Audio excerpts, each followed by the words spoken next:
ಈ type warning sign ಬರುತ್ತೆ ರೀ. Main shaft not in position. ಈ ಎರರ್ ಬಂದ್ರೆ ಏನೈತಲ್ಲ ಇದೇನು ಇದು ಮಾಡೋದು ಅವಶ್ಯಕತೆ ಇರಲ್ಲ ರೀ. ಬ್ಯಾಕ್ ಬಟನ್ ಒತ್ತಿ ಇದು 100 ಮೇಲೆ ಕ್ಲಿಕ್ ಮಾಡಿಬಿಟ್ರೆ ಮಿಷಿನ್ ಆಟೋಮೆಟಿಕ್ ಕರೆಕ್ಟ್ ಆಗಿಬಿಡುತ್ತೆ.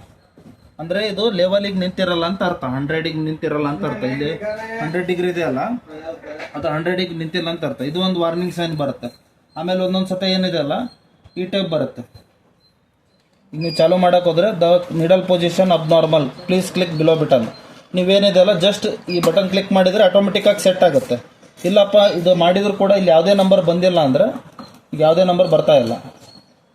ಈ ಟೈಪ್ ಬಂದರೆ ಏನಿದೆ ಅಲ್ಲ ನೀವು ಮ್ಯಾನ್ಯುವಲ್ ಆಗಿ ಕೂಡ ಇದನ್ನು ಮೆಲ್ಲಗೆ ತಿರ್ಗಿಸಿದ್ರೆ ನಿಮ್ಗೆ ಅಲ್ಲಿ ಯಾವುದಾದ್ರೂ ಒಂದು ನಂಬರ್ ಬರೋ ಮಟ್ಟ ನಿಂದಿರ್ಸ್ಬೇಕು. ಹಾಂ, ಈಗ 2 ಬಂತಲ್ಲ, ಈಗ ಚಾಲೂ ಮಾಡಿದರೆ ಮತ್ತೆ ಅಲ್ಲಿಂದಾನೇ ಚಾಲೂ ಆಗುತ್ತೆ ವರ್ಕ್.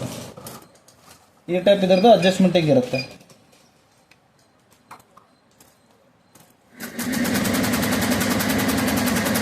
ಮತ್ತು ಅಲ್ಲಿಂದಾನೆ ವರ್ಕ್ ಚಾಲೂ ಆಗುತ್ತೆ. ಇವು ವಾರ್ನಿಂಗ್ ಸೈನ್. ಆಮೇಲೆ ಒಂದೊಂದು ಸಲ ಏನಿರುತ್ತೆ ಟ್ರಿಮ್ಮರ್ ನಾಟ್ ಇನ್ ಪ್ಲೇಸ್ ಅಂತ ಬರುತ್ತೆ. ಅದು ಯಾವಾಗ ಎದಕ್ಕೆ ಬರುತ್ತೆ ಅಂದರೆ ಟ್ರಿಮ್ಮರ್ ನಾಟ್ ಇನ್ ಪ್ಲೇಸ್ ಅಂತಂದು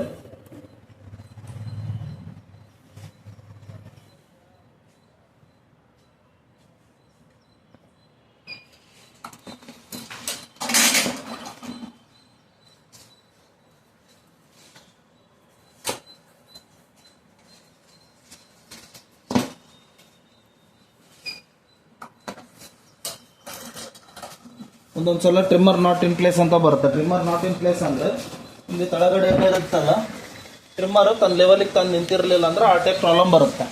ಟ್ರಿಮ್ಮರ್ ನಾಟ್ ಇನ್ ಪ್ಲೇಸ್ ಅಂತಂದು ಅವಾಗೇನಿದೆ ತಳಗ ಒಂದು ನಾಬ್ ಇರುತ್ತೆ, ಮಿಷಿನ್ ತಳಗೆ ಒಂದು ನಾಬ್ ಇರುತ್ತೆ. ಅದನ್ನು ಒಂದು ಸಲ ಪೂರ್ತಿ ರೊಟೇಟ್ ಮಾಡ್ಬೋದು. ಇಲ್ಲಾಂದ್ರೆ ಸುಮ್ಮನೆ ಜಸ್ಟ್ 100 ಮೇಲೆ ಕ್ಲಿಕ್ ಮಾಡಿದ್ರು ಕೂಡ ಅದು ತನ್ನ ಲೆವೆಲಿಗೆ ತಾನು ಬಂದುಬಿಡುತ್ತೆ. ಇದೆಲ್ಲ ಇದ್ರದ್ದು ವಾರ್ನಿಂಗ್ ಸೈನ್ಸು. ಮತ್ತು ಇದ್ರದ್ದು ನಿಮಗೆ ಏನು ಮಾಡಿದ್ರು ಏನಾಗುತ್ತೆ ಅನ್ನೋದಕ್ಕೆ ಸೊಲ್ಯೂಷನ್.